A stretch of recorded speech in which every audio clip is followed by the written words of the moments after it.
Hello, book leaguers. The Creepy Tales books were so popular that I have taken all three of these videos and combined them into one epic video.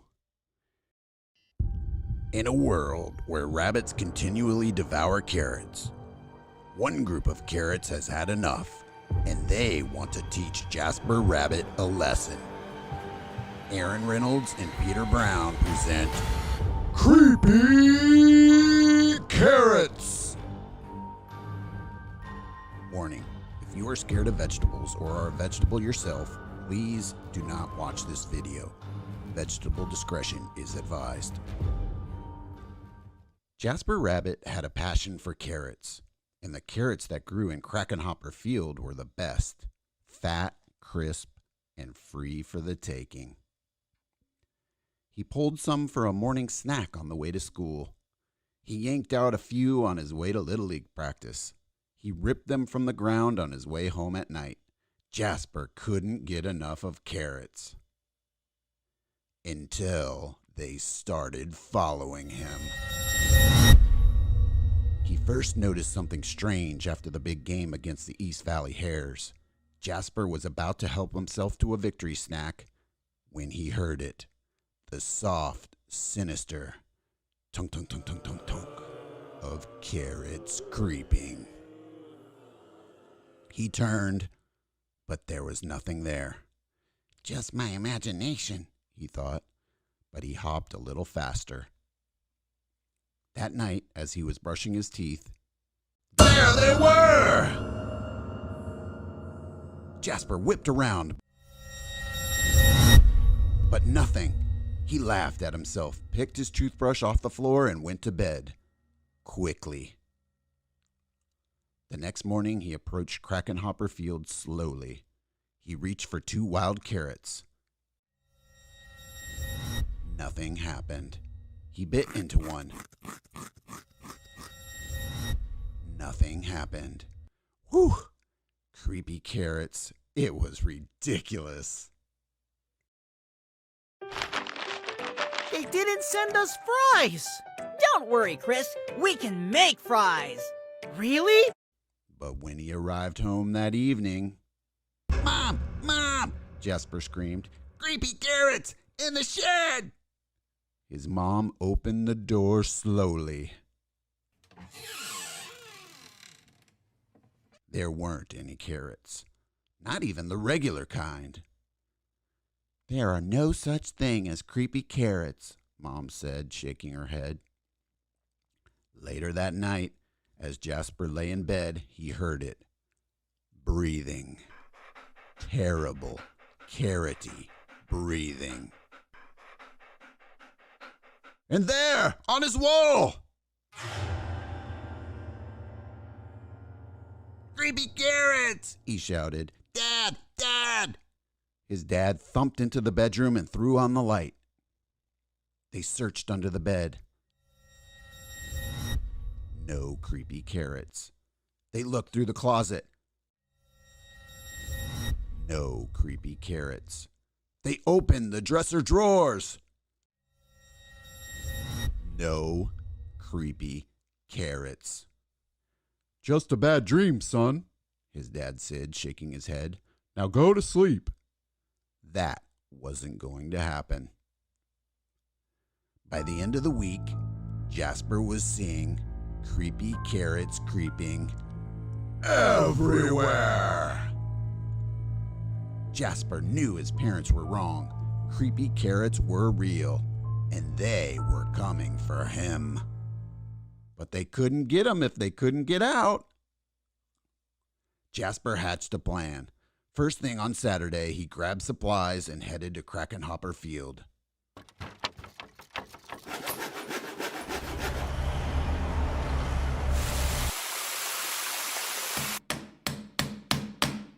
As the sun finally set across Krakenhopper Field, Jasper Rabbit smiled. On his way home, there was no tunk, tunk, tunk, tunk, tunk. There were no carrot-shaped shadows. His plan had worked. No creepy carrots would ever get out of that carrot patch again. And as the sun finally set, the carrots of Krakenhopper Field cheered. Their creepy plan had worked. They were sure of it. Jasper Rabbit would never get into that carrot patch ever again. The end. For now.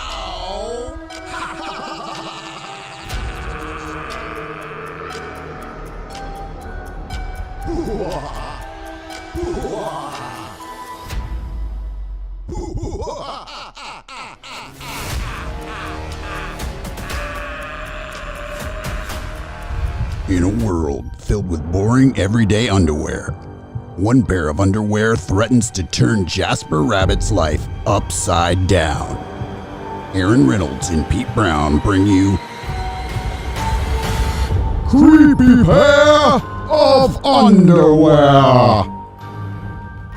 Warning, this story may be too immature for adults.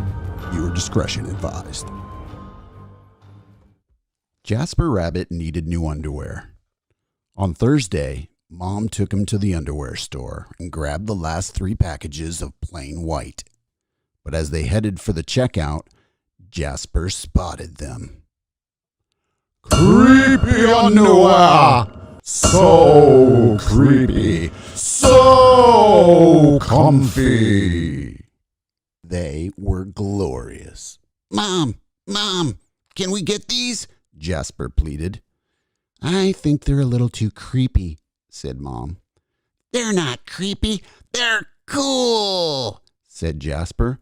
I'm not a little bunny anymore. I'm a big rabbit now.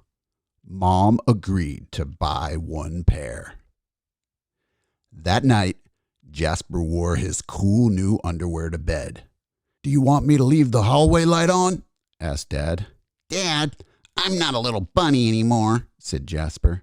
I'm a big rabbit now. His dad shut the door, and that's when Jasper noticed. The underwear glowed, a ghoulish, greenish glow. He closed his eyes, he pulled up the covers, he buried his face in his pillow, but it didn't help. He could still see the ghoulish, greenish glow. Jasper leaped out of bed and put on a pair of plain white. He stuffed the creepy underwear into the bottom of his laundry hamper. He finally fell asleep. But when he got up the next day, he was wearing the creepy underwear. Jasper threw them into the garbage can. He was still a big rabbit. He wasn't scared or anything, but he was done with scary underwear. After school, Jasper was doing his homework when he heard it, a scratchy, scraping sound coming from his dresser. He opened the drawer and they were back, staring at him with that ghoulish, greenish glow. He snatched the creepy underwear out of the drawer. He grabbed a big envelope and some stamps. Bye-bye, scary underwear, he said, dropping the package in the mailbox. When he opened the front door the next morning, there they were! And were those chopsticks? His creepy pair of underwear somehow returned from China, and it had brought back souvenirs. Jasper grabbed his mom's good sewing scissors. She didn't like him using them, but this was an underwear emergency. This time, the creepy underwear were gone for good. At bedtime, he slowly opened the underwear drawer. Nothing, just plain white undies. He searched under his bed. He shook out the lampshades. Whew! There was no sign of creepy underwear. He went into the bathroom to comb his ears. They were back! What's the matter with you? His mom asked. You're so jittery lately. Nothing, he yelped. A grown rabbit couldn't be terrified of his underpants. He seized the underwear. He snagged his shovel from the garage and he rode. He didn't stop pedaling until he reached Creek Hanger Hill. Jasper began to dig. He dug until his hole was dark and deep and 100% underwear proof. He dropped the underwear in. They gleamed from the bottom, that ghoulish greenish glow, but not for long. When he got home, Jasper crept up to his dresser.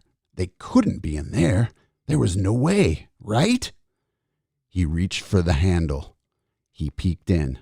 Nothing. Just plain white. Jasper smiled and turned out the light. I can't believe you did that. What a play. There was just one problem. It was really dark in there, even for a big rabbit. Jasper turned on the light. He looked at his non-glowy pair of plain white, and he knew what he had to do. The creepy underwear were a little muddy, but they still filled the room with the gentle greenish glow. The next day, Jasper gathered his allowance money and went to the underwear store all by himself, just like a big rabbit. That night, Jasper wasn't scared at all. As he lay down to sleep, he smiled, and so did his underwear, because they had finally found somebody who wasn't scared of creepy underwear.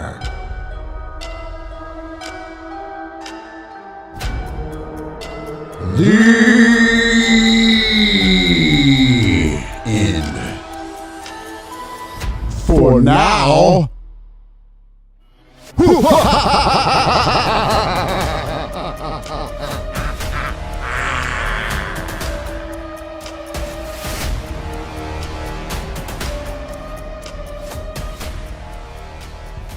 In a world filled with more crayons than you can count, one crayon promises to turn Jasper Rabbit into a straight-A student. But what will it cost him? Aaron Reynolds and Peter Brown present Creepy Crayon! Warning, if you are scared or have ever been scared of purple pointy perfect crayons, please consider watching a less terrifying video. Viewer discretion is advised. Jasper Rabbit was struggling in school. He was flunking math. He was failing spelling. The only subject he was passing was art. Jasper needed serious help. That's when he found the crayon. It was purple, pointy, and perfect. And somehow, it looked happy to see him. That night, Jasper knew he had to study for a spelling test. But Tales from the Carrot Patch was on. By the time it was over, he was way too tired to study. The test was a disaster. Jasper couldn't remember how to spell a single word. That's when he noticed something strange. Jasper picked up the crayon. Immediately, he spelled all the words correctly. When he got his test back, he got an A+ and a sticker. The crayon looked pleased, creepy, but cool. After dinner, Jasper settled in to play Bunny Brawl 3. "Math homework first," said Dad. "Fine," moaned Jasper. That's when he saw it, scrawled in a peculiar purple penmanship. "Who needs math when you have Bunny Brawl 3?" 3 hours later, he fell asleep. His game in one hand, the purple crayon in the other. When Mrs. Lopshire announced a surprise math quiz, Jasper panicked. He reached for a pencil, but instead his hand wrapped around the crayon. Suddenly, math seemed easy. He knew when to carry the one. He knew when to borrow from the bigger numbers. It was like the crayon knew exactly what to do. After the quiz, he saw it, written on his backpack. Jasper plus Crayon forever. Jasper felt a shiver go up his spine. The next day was the deadline for the poster contest. Jasper had been working on his entry for weeks. It just needed a few finishing touches.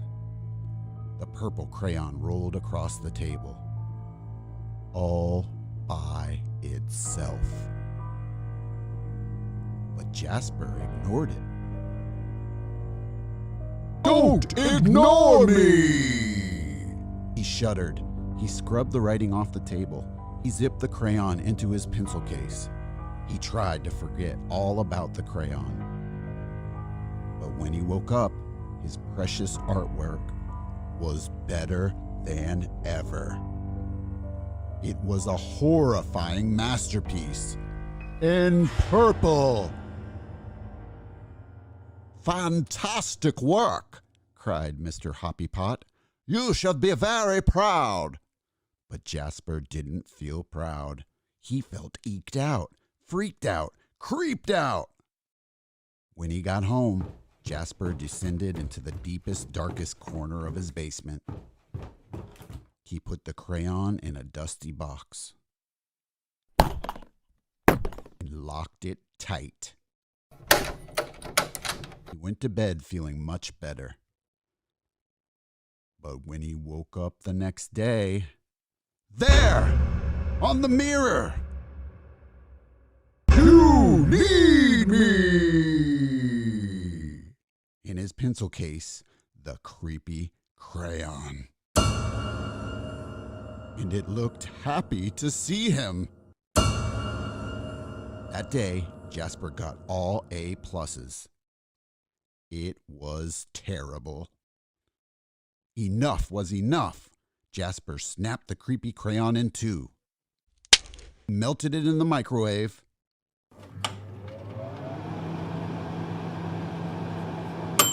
and he threw the mess into the garbage. He drifted to sleep that night, feeling relieved.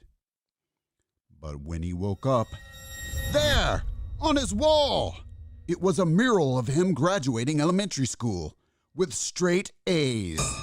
And worst of all, it was really well drawn. And next to it, The creepy crayon! Purple, pointy, and perfect. All day, no matter what Jasper did, the creepy crayon was there, looking oh so pleased. In his hand, as he aced his vocabulary quiz. In his pocket, as Mrs. Lopshire named Jasper most improved student. In the crowd, as the school celebrated Jasper in a special assembly. Things were spinning out of control. Jasper couldn't